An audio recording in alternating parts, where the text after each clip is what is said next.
మహబూబ్నగర్ జిల్లాలో ప్రజాపాలనకు విశేష స్పందన లభిస్తోంది. 6 గ్యారంటీ అప్లికేషన్లు ఇచ్చేందుకు భారీగా జనం కూడా తరలిస్తున్నారు. తాజా పరిస్థితిని మా ప్రతినిధి శంకర్ లైవ్ లో అందిస్తారు. రైట్ శంకర్, చెప్పండి, మహబూబ్నగర్ జిల్లాలో ప్రజాపాలనకు విశేష స్పందన కూడా లభిస్తోంది. డీటెయిల్స్ ఏంటి?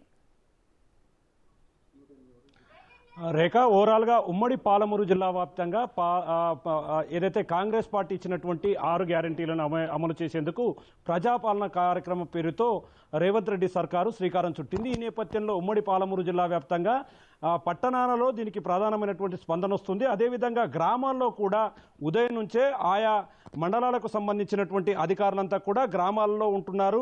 మనం విజువల్స్లో కూడా క్లియర్గా చూస్తున్నాం. ఇది వనపర్తి జిల్లా పాలెం గ్రామంలో చూస్తున్నాము. ఇదంతా కూడా ఉదయం నుంచే ఏర్పాట్లన్నీ కూడా చేశారు. ఇక్కడికి దీనికి సంబంధించి ప్రజాపాలనలో ఈ దరఖాస్తుల స్వీకరణకు సంబంధించి అధికారులు అయితే దగ్గరుండి చూస్తున్నటువంటి పరిస్థితి కనిపిస్తుంది. ఇక మేజర్గా గ్రామాల్లో, వార్డుల్లో కావచ్చు, గ్రామ సభల్లో కావచ్చు, లబ్ధిదారులకు సంబంధించినటువంటి ఎంపిక ప్రక్రియ పారదర్శకంగా చేపట్టేందుకు రేవంత్ రెడ్డి సర్కారు కసరత్తును మొదలుపెట్టింది. విజువల్లో కూడా మనం క్లియర్గా చూస్తాం.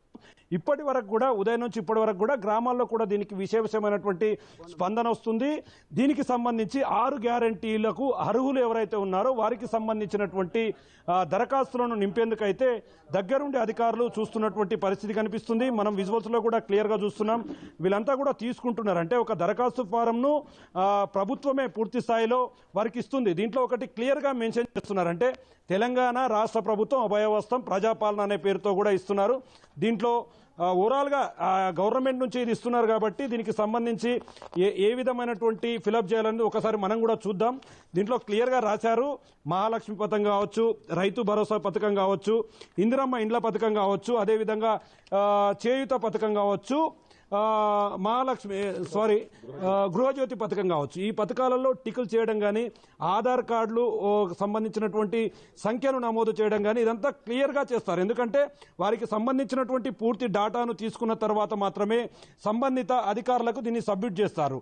దాని తర్వాత ఇదంతా ఓవరాల్గా చూసిన తర్వాత ఈ ప్రజాపాలన దరఖాస్తు రసీదు అనేది కూడా క్లియర్గా అధికారి నుంచి ఎవరైతే లబ్ధిదారులు ఉన్నారో వారికి ఇవ్వాల్సినటువంటి పరిస్థితి వస్తుంది. దానికి సంబంధించి రేషన్ కార్డును కూడా క్లియర్ చేస్తారు. మన దగ్గర కొంతమంది ఆడవాళ్ళు కూడా ఉన్నారు, వాళ్ళతో కూడా మాట్లాడదాం. అమ్మా, చెప్పమ్మా, ఏం దరఖాస్తు చేసుకున్నావు, అధికారులు ఎట్లా చూస్తున్నారు? గృహలక్ష్మి, విద్యుత్, రైతు భరోసా అవన్నీ చేస్తున్నారు. అధికారులు అంటే దగ్గరుండి చెప్తున్నారా? దీనికి సంబంధించి ఇబ్బంది ఉంటే, మీకు ఏమైనా సమస్యలు ఉంటే దగ్గరుండి చూస్తున్నారా? చూస్తుంటారు సార్, అన్ని సార్ చూస్తుంటారు, మంచిగానే చూస్తారు. ఇంటింటికి వచ్చి చెప్పొచ్చాను. అంటే నీకేం లేదమ్మా, ఏమని పెట్టుకున్నావు, ఏమేమి పెట్టుకున్నావు నీకు దాంట్లో? నాకు అది గృహలక్ష్మి లేదు సార్, మహాలక్ష్మి పథకం, ఇంకా గ్యాస్ అంటే మాకు గ్యాస్ లేదు సార్ అసలుకి. ఇంకా దాని గురించి మాకు పెట్టుకోలేదు. దాని గురించి అంటే ఇప్పటికే మహిళలకు ఉచిత బస్సు ప్రయాణాన్ని కూడా కాంగ్రెస్ పార్టీ కల్పించింది కదా, ఎట్లా అనిపిస్తుంది అమ్మా బస్సులో ప్రయాణం చేస్తున్నప్పుడు? హైదరాబాద్ అక్కడ పోవాలన్నా కానీ పోయి. అంటే గతంలో ఇబ్బంది ఉండేది, ఇప్పుడు ఎట్లా ఉంది? టాటా సుమోల కొనికి ఇంకా ఇబ్బందిగా ఉంది, పిల్లల్ని చదువుకొని పోయి. అంటే ఓవరాల్గా చూస్తున్నాం. అంటే వారికి సంబంధించి ఏదైతే వాళ్ళకు లేదో అక్కడ ఇందిరమ్మ ఇల్లు లేదా, లేదంటే వారికి సంబంధించి గ్యాస్ కనెక్షన్ కోసమా, లేదంటే ఇంకేదైనా ఇతర సంబంధిత వారికి సంబంధించినటువంటి పూర్తి డాక్యుమెంట్స్ అంతా కూడా ఇక్కడ అధికారులకు ఇస్తున్నారు. ప్రస్తుతం మన దగ్గర కొత్త ఎంఆర్ఓ గారు కూడా ఉన్నారు, ఆయనతో కూడా మాట్లాడదాం. సార్ చెప్పండి సార్, ఎట్లా అంటే వీరికి సంబంధించి ఈ ఓవరాల్గా ఈ ప్రాసెస్ అంతా కూడా ఎట్లా చేస్తున్నారు? ఏం లేదండి, మన ప్రభుత్వ ఆదేశాల ప్రకారము మనం ఈరోజు అంటే 28 తారీఖు డిసెంబర్ నెల నుంచి వచ్చే నెల 6వ తారీఖు వరకు ప్రజాపాలన కార్యక్రమం ప్రతిరోజు కొనసాగుతుంది. ఉదయం 8 గంటల నుంచి 12 గంటల వరకు ఒక షిఫ్ట్ ఉంటుంది.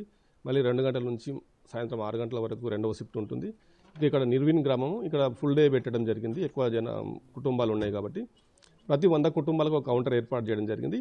ఇక్కడ ఈ విలేజ్లో 300 కుటుంబాలు ఉన్నాయి. 4 కౌంటర్లు ఏర్పాటు చేయడం జరిగింది. ఒకటి ప్రత్యేకంగా మహిళలకు కౌంటర్ ఏర్పాటు చేయడం జరిగింది. అదేవిధంగా ఒక హెల్ప్ డెస్క్ కూడా ఏర్పాటు చేయడం జరిగింది.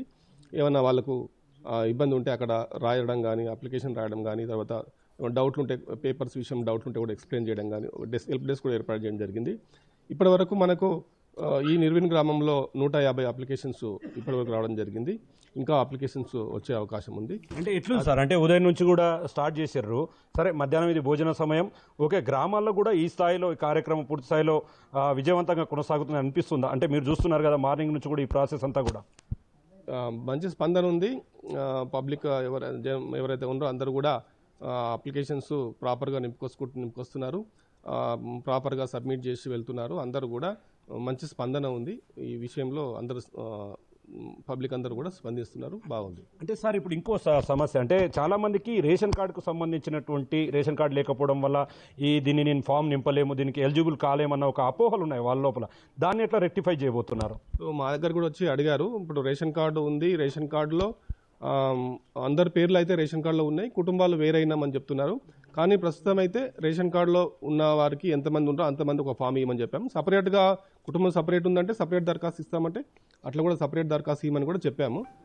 మ్యాక్సిమం అయితే రేషన్ కార్డు బేసిక్గా తీసుకోవడం జరుగుతుంది. రేషన్ కార్డులో ఎంతమంది అయితే ఉన్నారో అందరి పేర్లు, కుటుంబ సభ్యుల పేర్లు కూడా అందులో వస్తుంది. వాళ్ళందరికీ కూడా ఏమేమి బెనిఫిట్స్ కావాలనేది కూడా దాని ప్రకారం వచ్చే అవకాశం ఉంది. కాబట్టి ఒక రేషన్ కార్డు ఒక కుటుంబంగా భావించి ఒక అప్లికేషన్ ఇవ్వమని చెప్పడం జరుగుతుంది. రేషన్ కార్డు లేని వాళ్ళు, ఇప్పటికీ రేషన్ కార్డు రాలేదు అనుకున్న వాళ్ళు కూడా సపరేట్ దరఖాస్తు ఇవ్వడానికి కూడా మేము ఇవ్వమని చెప్పాము. అంటే ఓవరాల్గా చూస్తున్నాం సార్, ఇప్పుడు మండల వైజ్గా చాలా విలేజెస్ ఉంటాయి. ఈ విలేజ్లను ఎట్లా కవర్ చేయబోతున్నారు? అంటే ఈ రోజు నుంచి 6వ తేదీ వరకు కూడా ఇది కొనసాగబోతుంది కదా. సరే, తర్వాత టైం పెంచితే అది ప్రభుత్వ ఆలోచనలో ఉంటుంది. మరి ఈ మండలాలకు సంబంధించి మీ మండలంలో ఎన్ని గ్రామాలు ఉన్నాయి? ఈ గ్రామాలను ఓవరాల్గా ఎంతవరకు కంప్లీట్ చేసే ఆలోచనలో ముందుకు వెళ్తున్నారు? ఇప్పుడు కొత్తకోట మండలంలో 22 గ్రామాలు ఉన్నాయి. కొత్తకోట మున్సిపాలిటీ కూడా ఉంది. మున్సిపాలిటీ పరిధిలో మున్సిపల్ కమిషనర్ గారు 15 వార్డులకు సంబంధించి ఈ రోజు నుంచే 6వ తేదీ వరకు 15 వార్డులలో కంటిన్యూస్గా కౌంటర్లు తెరవడం జరిగింది. అవి కంటిన్యూస్గా పనిచేస్తాయి. మున్సిపాలిటీలో ఈ రోజు నుంచి 6వ తారీఖు వరకు కంటిన్యూస్గా ప్రతి వార్డులో 15 వార్డులలో కంటిన్యూస్గా కౌంటర్లు ఉంటాయి. అప్లికేషన్స్ ప్రతిరోజు తీసుకుంటారు. అంటే ఇప్పుడు మహిళలకు సంబంధించి ప్రత్యేకంగా మహిళలు కూడా ఇప్పుడు మన దగ్గర ఉన్న 4 కౌంటర్లు ఒక ప్రత్యేకంగా మహిళల కౌంటర్ కూడా ఏర్పాటు చేయడం జరిగింది. ఎక్కువ రద్దీ వచ్చినప్పుడు మహిళల కోసం సపరేట్గా కౌంటర్ కూడా నిర్వహించడం జరుగుతుంది. ఈ రోజు మ్యాక్సిమం ఈ రోజే అప్లికేషన్ తీసుకునేడానికి ప్రయత్నం చేస్తాం.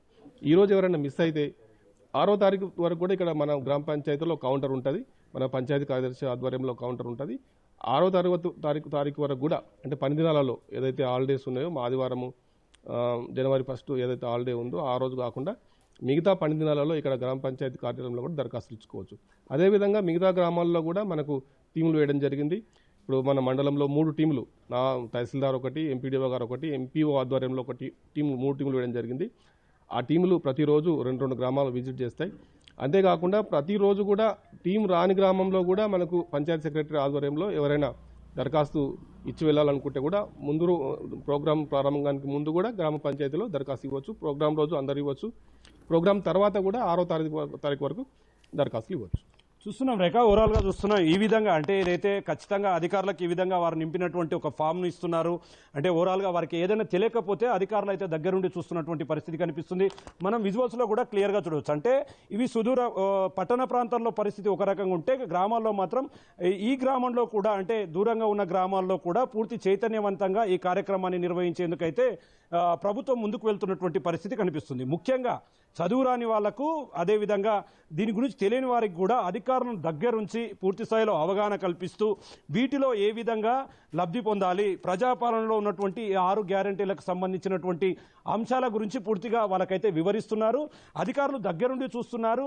ఓవరాల్గా ప్రతి ఒక్కరూ, అంటే అందుబాటులో లేకుండా ఎవరైతే వలసలు వెళ్ళారో వారి కోసం కూడా 6వ తేదీ వరకు కూడా ఈ యొక్క దరఖాస్తుల స్వీకరణ అనేది ఉంటుంది. కాబట్టి ఖచ్చితంగా దూర ప్రాంతాల్లో ఉన్న వాళ్ళంతా కూడా ఓవరాల్గా వారికి సంబంధించి ఇన్ఫర్మేషన్ ఇచ్చుకోవాలి.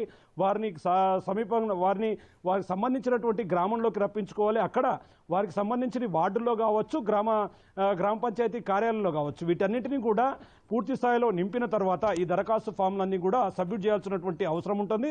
ఆ తర్వాత దీని వెరిఫికేషన్ ఉంటుంది. ఈ వెరిఫికేషన్లో వాస్తవికతను ఆధారంగా బేస్ చేసుకొని నిజంగా ఎవరు లబ్ధిదారులు అయితే ఉంటారో వారికి మాత్రమే ఈ యొక్క 6 గ్యారంటీలను పూర్తి స్థాయిలో ఇచ్చేందుకైతే ప్రభుత్వం ముందుకు వెళ్తున్నటువంటి పరిస్థితి కనిపిస్తుంది. ప్రధానంగా గ్రామాల్లో కూడా ఎక్కడ కూడా ఎలాంటి ఇబ్బందులు తలెత్తకుండా, గతంలో ఎక్కడైతే లబ్ధిదారుల ఎంపిక విషయంలో తమ వాళ్ళకే లబ్ధిదారులు ఎవరైతే ఉన్నారో తమ వాళ్ళకి ఇచ్చుకున్నారన్న ఒక అపోహ ఉంది, తమ వాళ్ళకి ఇచ్చుకున్నటువంటి పరిస్థితి ఉంది.